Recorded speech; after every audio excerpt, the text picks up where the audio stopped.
Fala aí, galera, bem-vindos ao meu canal. Vamos falar de tecido nervoso periférico. Vocês sabiam que ele é composto por neurônios e células de Schwann, responsáveis por formar a bainha de mielina, que acelera a transmissão dos impulsos nervosos entre o cérebro e os músculos? Não? Então assista esse vídeo até o final, inscrevam-se no canal, curtam, ativem o sininho para mais notificações, compartilhem e comentem. É muito importante. E sem mais delongas, vamos tocar o vídeo.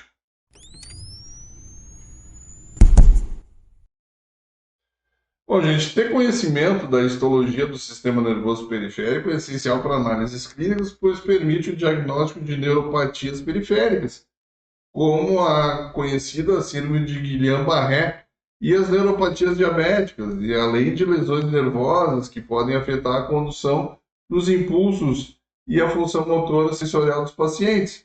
O sistema nervoso periférico inclui todos os elementos neuronais que estão fora do encéfalo e da medula espinhal. Os nervos periféricos são os nervos cranianos e os nervos espinhais. Bom, tipos celulares de suporte. As células de Schwann, também conhecidas como neurolemócitos, são células gliais que produzem a bainha de mielina, que envolve os axônios do neurônio do sistema nervoso periférico. A bainha de mielina ela é uma proteína que atua como um isolante elétrico, permitindo então uma propagação muito mais rápida dos impulsos nervosos. As células de Schwann têm algumas características distintas dos oligodendrócitos, que também produzem uma bainha de mielina, só que no sistema nervoso central. As células de Schwann envolvem apenas um segmento do axônio, enquanto que os oligodendrócitos envolvem vários axônios. As células de Schwann podem invadir o sistema nervoso central para remielinizar axônios que foram desmielinizados se os astrócitos forem destruídos. A célula satélite nervosa, também conhecida como células satélites gliais ou anfícitos, são células que revestem o corpo celular dos neurônios, dos gânglios do sistema nervoso periférico. As células satélites nervosas têm como funções fornecer nutrientes aos neurônios, controlar o microambiente dos gânglios simpáticos, atuar como célula protetora de amortecimento e expressar receptores que permitam interações com substâncias químicas neuroativas. A estrutura do nervo periférico. As coberturas de tecido conjuntivo dividem o nervo periférico em três segmentos, cada qual com características estruturais únicas. O epineuro, que é formado por colágeno tipo 1 e fibroblastos, cobrindo o nervo inteiro, e contém artérias, veias e vasos linfáticos.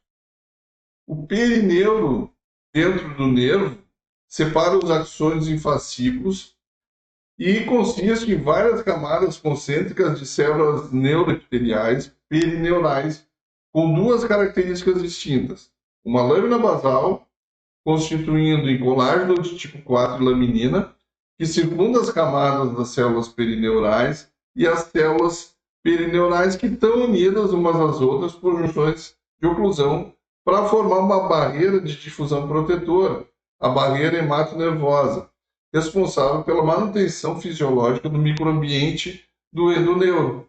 E então o endoneuro, que circunda os axônios individuais e suas células de Schwann, associadas à bainha de mielina. Consiste em fibrilas de colágeno tipo 3, alguns fibroblastos, macrófagos, mastócitos e capilares endoneurais entre axônios individuais ou as fibras nervosas. O sistema nervoso autônomo, os gânglios e os plexos. As principais divisões do sistema nervoso autônomo, que tem regulação própria, são o sistema nervoso simpático. É uma parte do sistema nervoso autônomo que prepara o corpo para reagir em situações de estresse ou emergência. Ele é responsável por regular funções involuntárias do corpo, como respiração, batimento cardíaco, a digestão, a pressão arterial, força muscular, Quando o cérebro percebe um perigo, o sistema nervoso simpático entra em ação e desencadeia uma série de ações internas que o indivíduo responde à situação. Algumas dessas ações vão ser aumentar os batimentos cardíacos, liberar adrenalina, aumentar a pressão arterial, contrair e relaxar músculos, dilatar as vias respiratórias e fazer o corpo liberar a energia que está acumulada, que está armazenada. O sistema nervoso simpático ele também pode ser conhecido por nome de ortosimpático ou tóraco-lombar. O principal neurotransmissor do sistema nervoso simpático é a noradrenalina e seu principal nervo é o tronco simpático. Tem também o sistema nervoso parasimpático.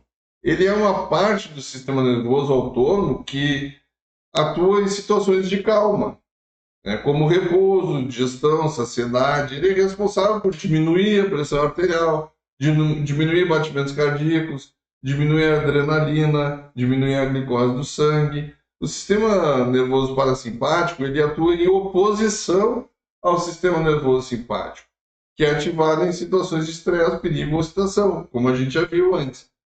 Algumas formas de ativar o nosso sistema nervoso parasimpático vai ser, por exemplo, pesar, ter uma massagem, exercitar, fazer yoga, um tai chi, caminhar, um toque em lábios, a visualização de paisagens calmas e evitar fazer mais de uma tarefa ao mesmo tempo. Tem também os neurônios pré-ganglionares. São localizados no corpo cinzento lateral da medula espinhal, nos níveis dos segmentos lombar superior e torácico. Eles estendem fibras pré-ganglionares, a maioria delas mielinizadas, para as raízes nervosas anteriores, correspondentes e que entram nos gânglios autônomos da cadeia simpática paravertebral fora do sistema nervoso central. Os neurônios pós-ganglionários são neurônios multipolares que se encontram nos gânglios autônomos e que têm como função enviar fibras eferentes aos órgãos efetores.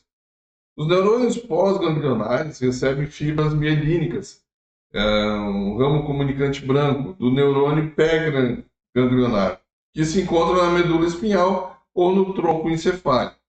Os neurônios pós-ganglionares e pré-ganglionares diferem entre si, pois os pré-ganglionares estão localizados no sistema nervoso central, enquanto que os pós-ganglionares estão localizados fora do sistema nervoso central. O sistema nervoso entérico ele consiste em dois plexos interconectados dentro das paredes do tubo alimentar. É uma parte do sistema nervoso autônomo que regula as funções do trato gastrointestinal. Ele é responsável por controlar as atividades das células endócrinas, a secreção e o movimento de forma independente do sistema nervoso central. O sistema nervoso entérico ele é conhecido como o cérebro do intestino, ou pequeno encéfalo. Ele é composto por cerca de 100 milhões de neurônios que são organizados em dois plexos nervosos, o plexo de Meissner e o plexo de Auerbach. Esses plexos estão localizados nas paredes do trato gastrointestinal e causam a contração intestinal. O plexo submucoso de Meissner ele é um conjunto de neurônios interconectados que faz parte do sistema nervoso entérico e está localizado na camada submucosa do trato gastrointestinal. Já o plexo mioentérico de Auerbach, ele também é conhecido como plexo nervoso mioentérico. Ele é uma estrutura do sistema nervoso entérico que coordena as contrações do trato gastrointestinal. O plexo mioentérico de Auerbach é composto por uma cadeia de neurônios e células da glia interconectados, localizados em camadas musculares circular e longitudinal do trato gastrointestinal. Então, o sistema nervoso entérico ele é responsável por gerar potenciais de ação dos neurônios, secretar neurotransmissores e coordenar os movimentos e a absorção do intestino. E ele se comunica com o sistema nervoso central através do eixo cérebro-intestino, que é uma comunicação bidirecional. o sistema nervoso entérico ele pode assumir o comando da situação quando o cérebro não responde de forma adequada aos sinais de dano. Bom, gente, por enquanto é isso. Não se esqueçam de se inscrever no canal, deixa aquele like bacanérrimo para encher meu coração de alegria. Fiquem com Deus, permaneçam bem, permaneçam seguros e até o próximo vídeo.